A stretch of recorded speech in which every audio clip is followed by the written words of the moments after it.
In this episode of the Smart Community Podcast, I have a fascinating conversation with Monica Olyslagers, the Safe Cities Specialist at IRAP, the International Road Assessment Program. Monica tells us how moving to Ho Chi Minh City at the age of 12 sparked her interest in cities and why she is so passionate about cycling and the involvement of women in the transport sector. Monica explains a bit about the work that IRAP does in assessing star ratings for road safety for different road user groups. In the past 4 years, Monica lived in Beijing in China, and this was at a time when the city experienced its own bicycle revolution, which was driven by new technology, and we discussed some of the projects she worked on there. Monica and I cover the enormous challenge of improving road safety and how improving health outcomes in the community is directly linked with improving transport options. We finish our conversation discussing the need to question emerging technology trends in light of what kind of world we actually want to live in the future. I'm really excited to bring you this episode as part of Self-Care September, or maybe what I should have called it is Community Care September. So as always, I hope you enjoy listening to this episode as much as I enjoyed making it. Welcome to the Smart Community, Smart Regions, Smart Towns, and Smart Cities. It's where we live, work, and play. With smart communities, the future starts today. Big data, smart mobility, emerging trends galore. The Smart Community Podcast is what you're looking for. Hello, Monica. How are you today? Hi, Zoe. I'm really well, thank you. So good to hear. Let's jump straight in. And can you tell us about your background and what you are passionate about? Sure. Just want to say first, thanks so much for having me on the show. It's an honour. And yeah, it's also an exciting podcast that I frequently listen to and nice to be part of. No worries. Thanks for coming on. Yes, so my interest in cities started when I was quite young. When I was 12 years old, my parents moved my family over to Ho Chi Minh City in Vietnam. And that couldn't have been more different to where I had been living before. I'd been living in the outskirts of Brisbane in a rural residential area. It was an area that if you ever needed to get anywhere, you had to go by car. And suddenly I found myself in the middle of a very big, very vibrant Asian city where the streets were just full of life. People played on the streets, lived on the streets, ate on the streets. And so every day you're just seeing so much happening there. And as a young teen, it was also so fundamentally different as well for getting around. I mean, everybody rode bicycles or small motorbikes. Really young kids rode to and from school on their own. And the streets were a very safe and normal place to be, even as a kid. And so I had this red bicycle, and for the first time in my life, they were my wheels to get from A to B. And so coming back to Australia a few years later made me realise how very different we approach things in our cities and how they don't necessarily have to be that way. And so I think at a very young age, I was already questioning the sort of city I want to live in when I get older. And even when it came to getting my license, I'm thinking, well, this is ridiculous. I'm forced into car ownership. I don't actually have a choice. There is no alternative to this. And so it was something that I guess I had in the back of my mind as I went through my education, and I ended up doing a postgraduate degree in international development and started working in the Australian Government Department of Infrastructure, what was then Transport. And I've just been very lucky. I fell into some fantastic jobs. I helped write Australia's first national urban policy, as well as doing a number of project proposals for bicycling projects funded at the national level.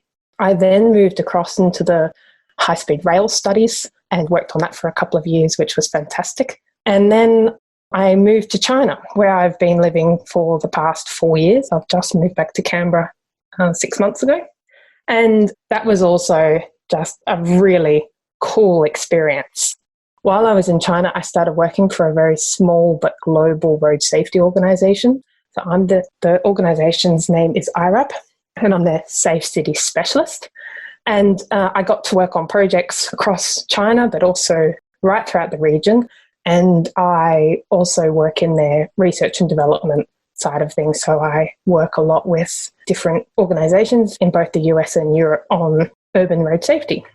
when it gets down to passions, I probably have a few that stand out.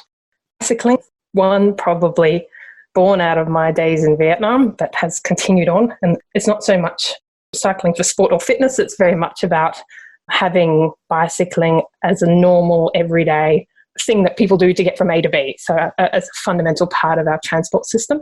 And that's something I've been quite active in recent years. And my second passion is probably around the importance of women in transport. It's a funny one because I feel like the transport sector in Australia has been traditionally very male-dominated, and it's one that in recent years, particularly travelling to Europe, but even in China, you get a lot more women in this space. And I really do believe that women have quite a fundamentally different view to how transport works for them, like what their priorities are, what their choices are. A few years ago, I was reading about a survey that was done in Vienna in Austria. And the people running the survey were just sort of doing this sort of regular transport survey ahead of a proposed project. And they were asking people on their way to and from work or the morning commute what their experience using the transport system were.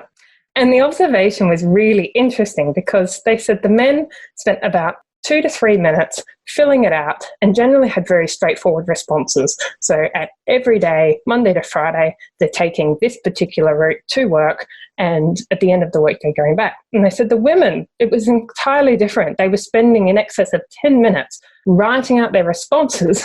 And it was because their use of the transport system was very, very different. It's not only to and from work. They tended to be picking children up, dropping them off, doing much more regular short trips throughout the day to pick up shopping or groceries.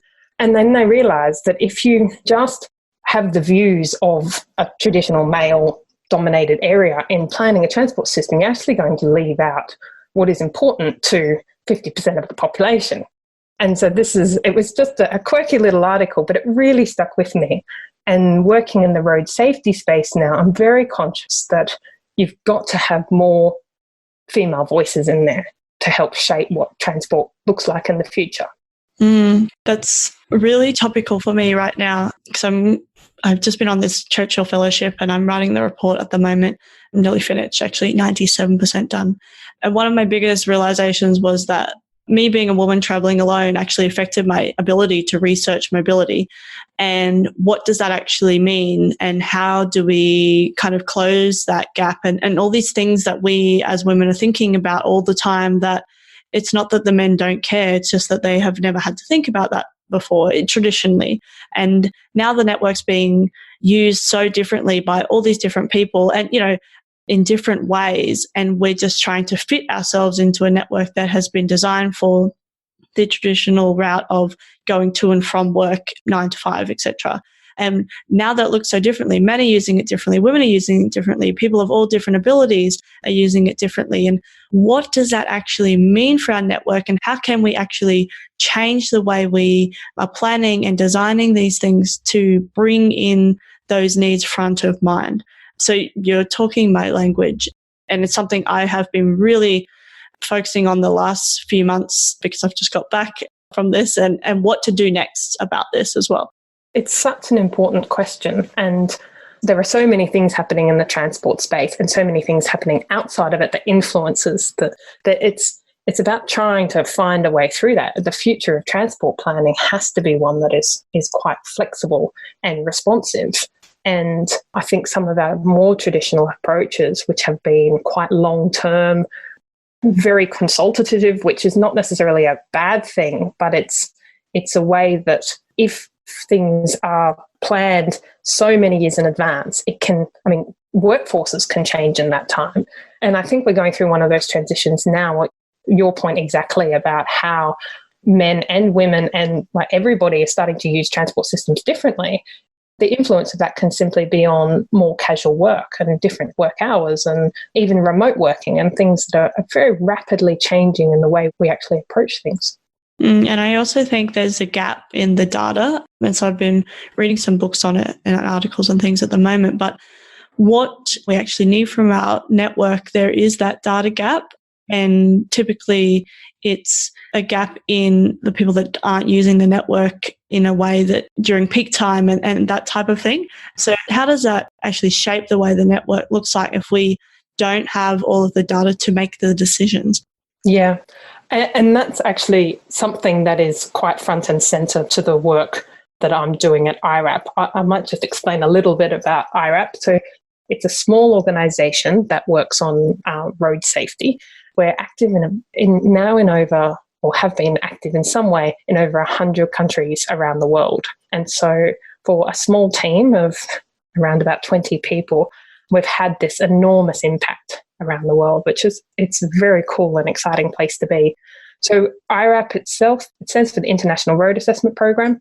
We're a UK registered charity, even though our work and our presence is global. And we have a number of countries that have essentially taken up the program and internalised it. So we have OzRAP, KiwiRAP, USRAP, EuroRAP, and ChinaRAP is also quite big. A number of other regional RAPs emerging, including ones in Brazil and India, Thailand, Pakistan, and some others. We've really got this great global presence, but the principles are quite simple around it. What we do is a star rating for road safety, but we do a star rating for the 4 different road user groups. So we do one for vehicle occupants, for pedestrians, for bicyclists, and for motorcyclists. And so we can star rate a road and say, okay, this road is 3 star for vehicle occupants, but only 1 star for pedestrians.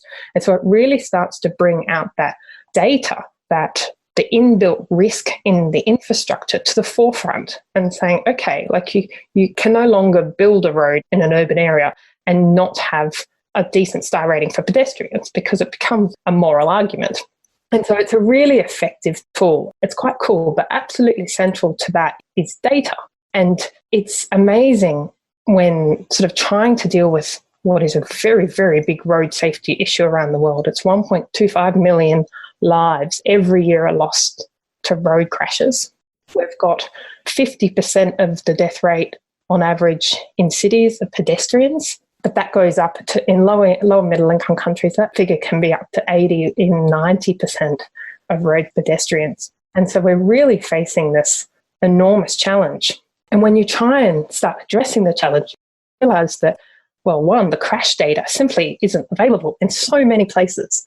And then like other data, like how many people are actually using the road, which is also another big factor that we've got to consider in terms of collective risk. And then there's all the data about, well, where are the footpaths across your road network? And so it's something that I would really like to help change myself, but obviously it requires a lot of different players and a lot of different data sources to bring that all together. But the opportunity is there, and it's almost close enough to touch, I feel. So it's an exciting area to work, but at times a bit sort of frustrating as well. We could talk about this all day, I guess, but I'm keen to hear a little bit more about you first, and what sparked your interest in this kind of smart city, smart community space. You talked a lot about data. I'm keen to hear your thoughts about that. So I guess for me, I find cities very, very interesting. And it probably gets back to that experience when I was a kid and when I went to live in a really big city for the first time. And just sort of, I think they can be really, really wonderful places to live, but I think they can also be terrible. And occasionally they can be both wonderful and terrible at the same time for completely different reasons. Living in Beijing for the past 4 years has been sort of one of those experiences where some aspects of that city are like, it's just a fascinating place, and it's got a ton of history. It's a really cool place to get around, but then sort of half the days you're there, the air is not good enough to breathe, and there's just not enough green space, and you feel that, it's not working in one way or another. And I think then having sort of this grounding in transport, I mean, transport itself is an interesting field because it impacts individual lives of people so much. Everybody at some point has to get from A to B, and so everybody's got a very personal experience and everybody's got an opinion about it. It's a cool field. But I think where the smart cities comes into it is really getting that connection and integration across those different fields. So it's not just about looking at transport through a transport lens and the environment through an environmental lens and people's health and well-being through that lens. It's really about getting these things connected up and joined up. And a few years ago, I was very lucky. I got to go on a course in Denmark called the Bicycle City Masterclass. And it was really eye-opening for that reason. It wasn't just that they had fantastic bicycle paths and that the system worked really well, and now over 50% of commuters are using bicycles, even though there's very high car ownership in Denmark.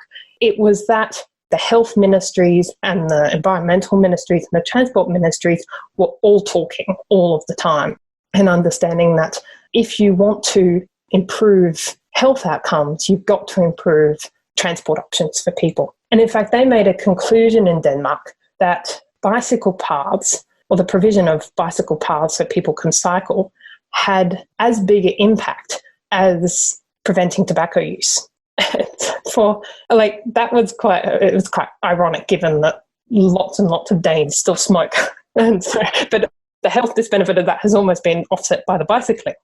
But in monetary terms, the benefit was the same. And I think in Australia, we still spend about $20 billion a year on average on tobacco-related illnesses. And you think, well, if we invested that in bicycling, you could have a $20 billion a year benefit in health overall.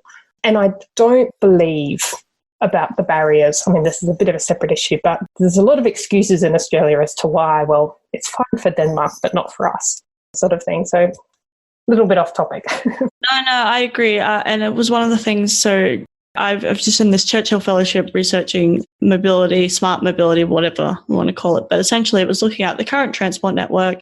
What are the pain points that people are feeling and what are the things we're trying to do to improve? And, I went to 10 different countries to kind of negate that, oh, well, it's good for Amsterdam, but it's not good for us, because actually we're all suffering with the same problems, and they're actually symptoms. They're not the cause necessarily. And, congestion, pollution, inefficiencies in public transport, connectivity for everyone, and what I call WTF, which is what is the future, right? What everyone's so focused on what the future holds, which is an area that we need to focus on. What's the new things coming in? But these other things all are the same. And I think that it's not that you're going to turn Australia into Denmark, but those pain points, we can utilize the same thinking to solve some of these things. And solve isn't the right word, because you'll never solve mobility, because it's like life. It's complex. Just try and make it better. You don't actually solve life. You just kind of live it. And I think that's really key to kind of look at these things. But if the whole piece doesn't work, then we kind of get rid of the whole thing, which is not useful, I suppose. And I agree. I think the focus, it's not that it's impossible. It's just where we put the focus and the lens. And then if we really hone in on some of these things, which we have in certain areas where it's going, oh, no, that is really bad. Smoking is really bad, which, yes, it is. But we've focused a lot of energy into putting all these things in place, these initiatives, these do not do this, blah, blah, blah, all these things. Whereas if you said that to somebody, however long ago, I don't know, 50 years ago, they would go, oh, no one's ever, this is how it's going to be. Can't possibly imagine it being different. It's the same thing with mobility, and you can't even imagine what it possibly could be like until we really turn that focus and hone in on these things. Yeah, I absolutely agree.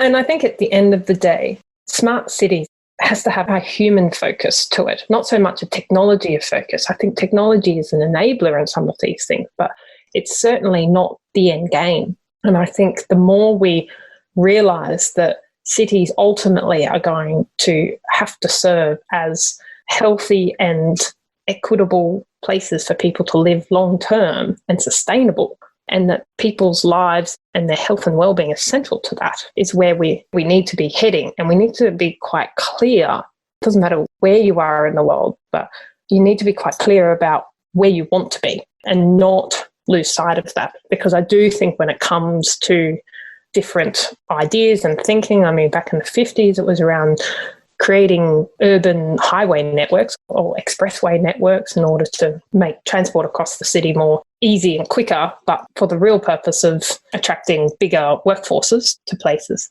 But at the end of the day, you end up losing the fabric of your city that is the bit that makes them pleasant places to live. And if half of humanity is going to be living in a city, people are actually going to start demanding better cities. And I think that's happening all over the world. Yeah, no, I agree. And I think also like regional hubs as well, which is, one of the areas that I'm really passionate about, is that we can't just continue to, well, two things. The focus on cities is an important one because there's going to be lots of people living there. But then how do we actually ensure that our regional hubs don't just become one sprawling places that no one really is caring about or whatever, but then we're bringing those services and creating those jobs and attracting the talent that is needed to actually continue those hubs and keep them active and lively in places where people really want to live. But then how you can, in mobility terms, how we can actually change the way they kind of change people's thinking of that you must own a car to drive around to get from place to place, which is what there's in Australia particularly is what is happening right now. But what are the things that are needed to change to enable a more cleaner, greener, more sustainable mobility network? And then allowing people that can't access the network right now, how can we allow them to access it in a way that's equitable? I just wanted to touch back on what you talked about in Denmark, those ministries coming together of health and transport environment. That was one of my other real key findings, which was that where countries kind of had a separate smart city thing, like a innovation arm or a department or whatever.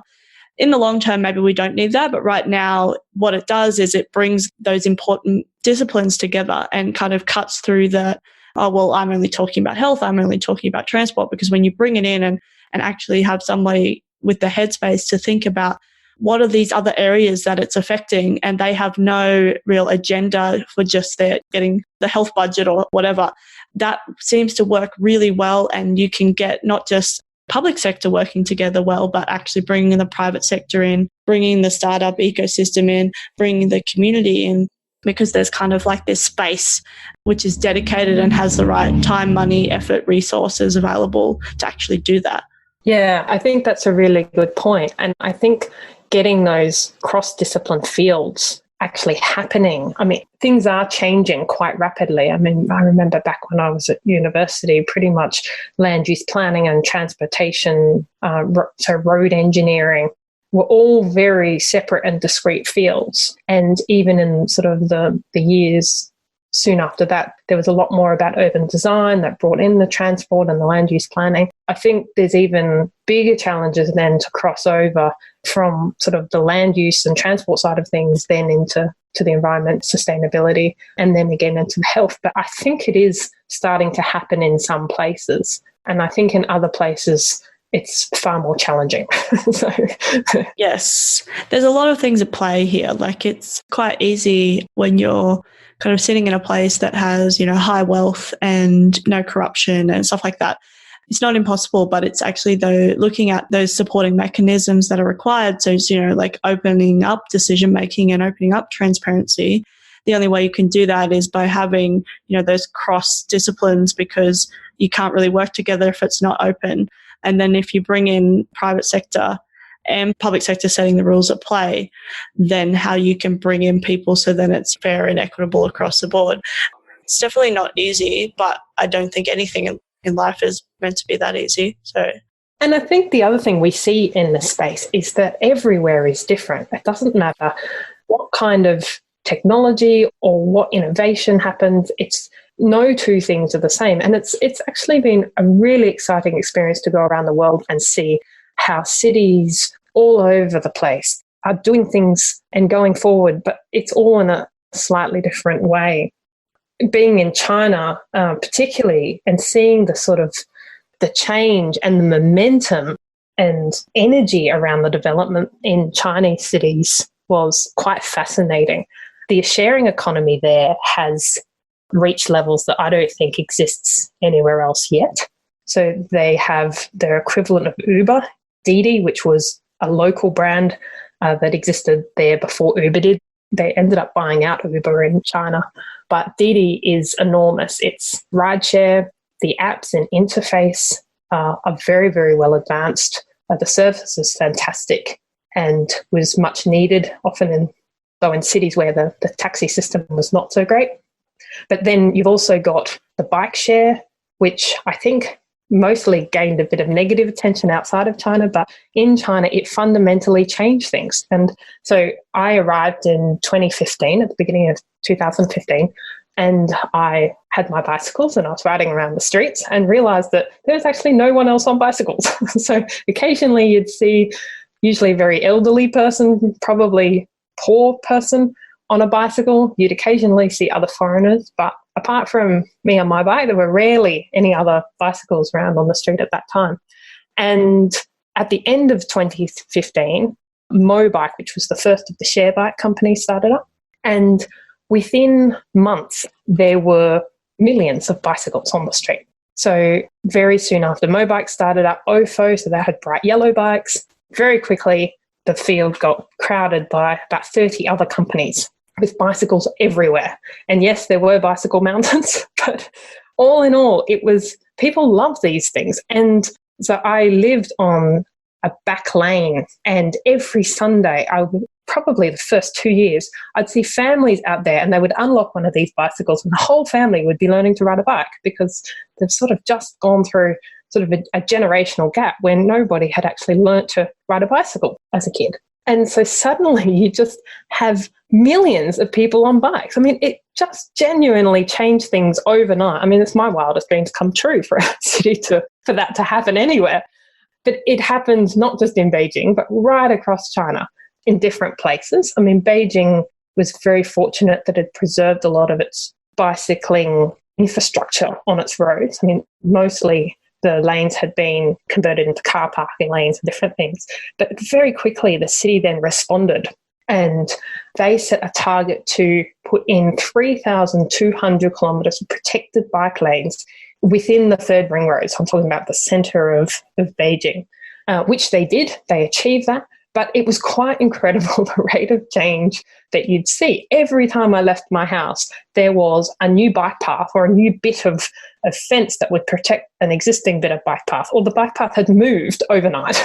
And it was just this very sort of, mind-bogglingly large scale response to a need that had virtually cropped up overnight. I mean, there was no way the city could have planned for this in advance. And it's no way it could have stood by for a couple of years going, we'll build a bike path here, but we've got to wait for our budget cycles to come through. And they just started whacking out fences and paint and putting them in. So every intersection within the span of probably 5 months, every intersection across Beijing had red bicycle lanes painted across them, because they're very big intersections. And so having those pathfinding lanes to guide you across were really helpful, and I think had really good impact on safety as well. So you see this sort of technology-driven innovation that very much comes from private sector. There was no government funding in there originally, or since, I don't think, but the municipality then responds with the infrastructure. But then you also get the companies that operate these bikes, and it's not just the bikes, but it's also Didi, the rideshare, and they're providing their data back to government. So it becomes this loop where these service providers then consider the road to be part of their service. And so they're feeding back into the government the data that's needed to improve the roads. And so it becomes this sort of situation where you've got new stakeholders in there that didn't even exist before, and new interests, and the road is actually being seen very differently to how it was seen before. Mm. Yeah, no, it's really interesting. It's good to get the kind of local perspective of what's happening within a community, and you can see the rapid change and how quickly that kind of happened. And we tell stories globally, but until you kind of see the place or ask a local or speak with a local, you can't actually understand what it is and what it isn't. So I think it's really important to kind of share those stories of not just what the general media are saying, but then those local examples as well, both, successes and failures, because there'll be obviously some big things that people learnt from that experience as well. Yeah, I think it's a really interesting one. It's all tied up with all of the innovation and change and technology, but the ability to talk between cities and to share ideas and to communicate now, I think it's doing a lot for people in this sector in itself. I use LinkedIn, for example, because it's a really good one. I mean, for the first time as a professional in this field, it's no longer just the people you know within your city or your region who are working on similar things, but you have the ability to then connect across the world. And things like even this podcast, which is fantastic because you have an opportunity to have a conversation, which before probably was within the confines of conferences, but now so much more accessible, and it's a platform where ideas can be shared, and there's a lot of different podcasts and different things. It's almost like having a radio station just devoted to your interest of like your field of work, which is just something that didn't ever exist before. So it's very exciting. I think that really cool place we're in right now. Yeah, I agree. And I think like some of the what we would call quite basic now really has changed the way we work and we operate and how we connect. And it's not, super advanced stuff that no one's ever thought about before, but it was just kind of incremental change and just kind of a different way of doing things, and then how that's really changed our lives, I suppose. And then also kind of that sharing of knowledge and making it accessible. I mean, that's what I wanted for the podcast. It was one, I wanted to learn more, and then I also wanted other people to learn more so then I would have more cool people to talk with, really, essentially. And then, it's like networking on steroids, because you just have the best conversations and then you share that with other people. And, the amount of people that are like, oh, I heard so-and-so on your podcast and now I've talked to them and we're working together. It's like, well, that's amazing and awesome and I love it. And I guess like going back to this whole smart city thing or whatever, that's actually what it means. It means that we enhance our lives, right? That our lives are better, and not just our lives, but people that couldn't access this information before because they didn't know how to, or maybe they didn't even realize they were interested in it. And then actually opening up that conversation, because I think there's way too many times where the conversation is so closed off and you're in an echo chamber of how great you are because everyone else around you says how great you are and aren't you all so great, and no one's ever going to challenge you because you only talk to people that have the same opinion as yourself. I do really think that this smart community thing is somewhere where we can have these conversations that you're not going to have the same opinion as somebody else, which is great because then you can actually have robust and real discussion about these things and open, honest conversations. And you can only do that when you have a safe space to be able to kind of learn and access this information. And, there's so much change happening. It's this time of uncertainty.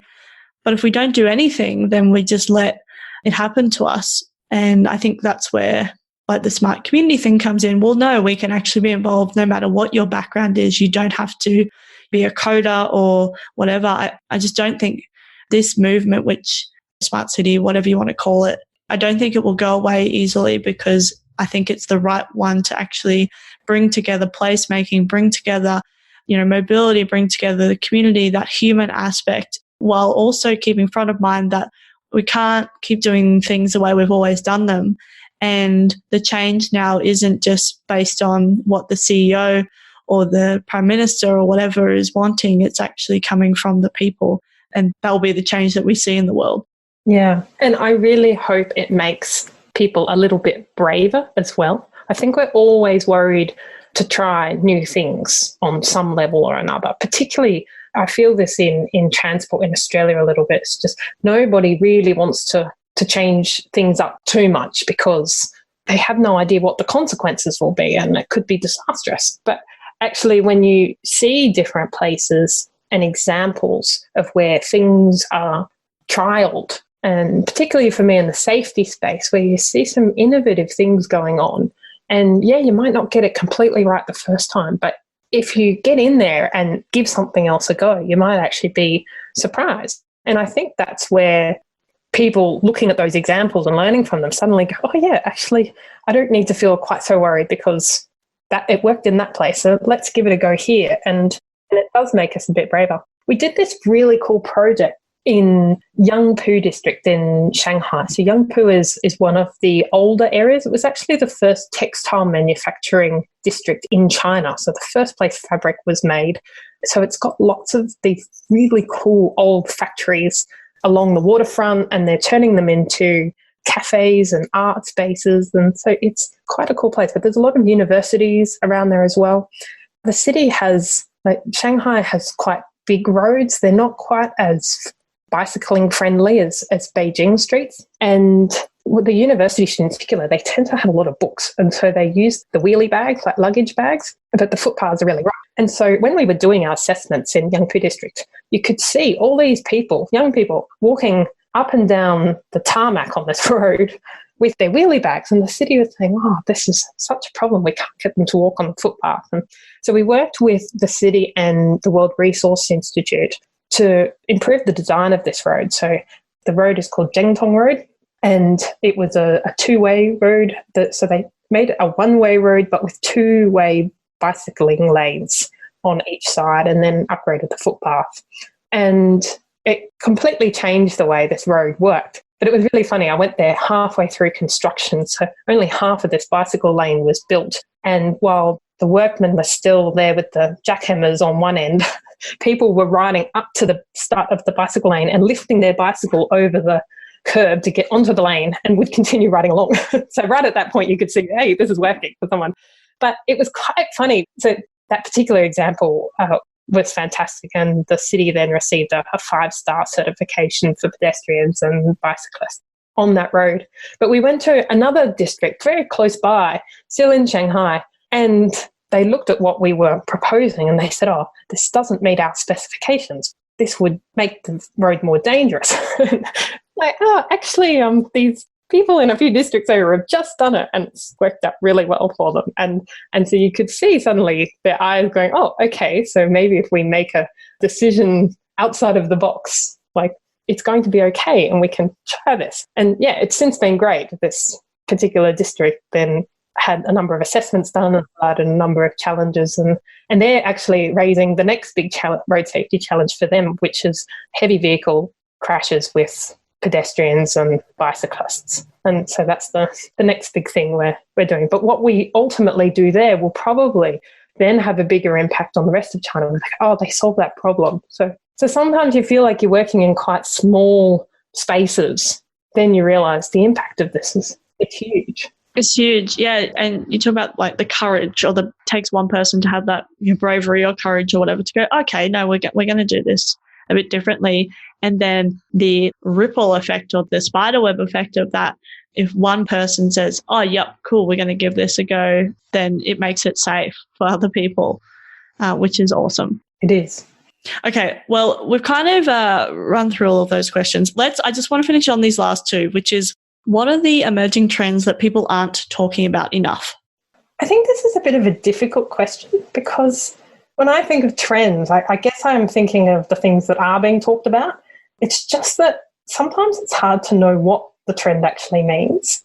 Like, for example, like, everyone knows how much technology has been and is a game changer. I mean, smartphones alone now, like, if you go to Beijing, you can use your smartphone to get directions. You can find and hire and unlock a bicycle with it. You can book a car.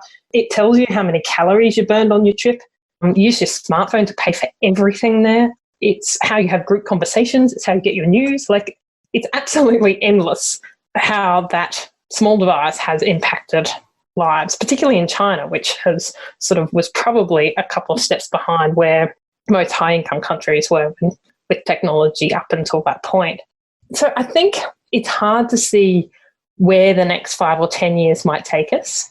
And we all know that this stuff is changing, and the rate of change is only increasing. But where we're going to land with it and how we prepare ourselves to respond to that next wave of technology is just challenging. I mean, it's just the very nature of it that we just don't know. And so we've sort of got to keep our eyes peeled, and lots of people are talking about lots of different things. But how we respond to that, I'm just not sure. I want to get back to an earlier point I made, which is you've got to have a very good idea and a clear idea of where you want to get to, where your ultimate end goal is.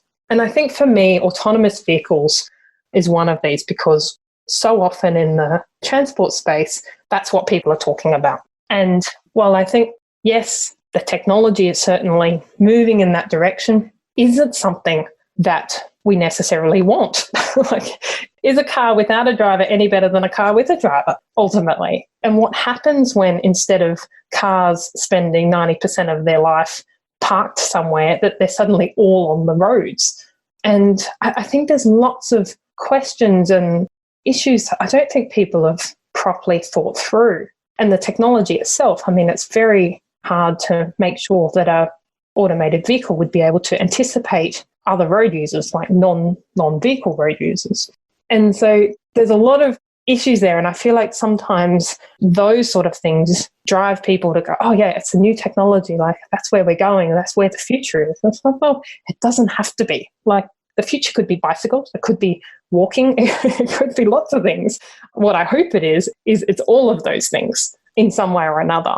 But yeah, I think it's really important that we just have a clear idea. And of course, it'll be slightly different for everyone depending on where they are and local issues. But to know where you're heading with it rather than just getting buffeted by the next wave of things. Yeah. Thank you so much for coming on to the podcast. It's been great to chat with you. And I look forward to our next conversation. Now that you're back in Australia, we met when we were both in Beijing. I was passing through when you were living there. I remember you riding there, I think, to our meeting at some point. But anyway, it was really great to chat with you, and I'd be keen to have another conversation at some point as well. So, yeah, thanks again. Likewise. Thank you, Zoe. No worries. I just have one last question, which is how can people connect with you? Probably best on LinkedIn. So just search me by name, Monica Olyslagers, and you'll find me there. Excellent. Well, thanks again. And I'll look forward to our next conversation. Likewise. Talk soon. Bye. Bye.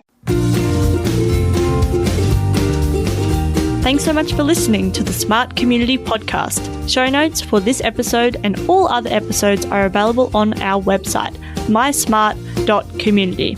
If you have any questions for us or any of our guests, you can email hello@mysmart.community or find us on the socials. We are on LinkedIn, Facebook and Twitter @SmartComPod. That's com with 2 M's. If you are enjoying the podcast, please leave us a rating and review at wherever you listen. This really helps us reach more ears, so thank you in advance. As always, I hope you enjoyed listening to this episode as much as I enjoyed making it.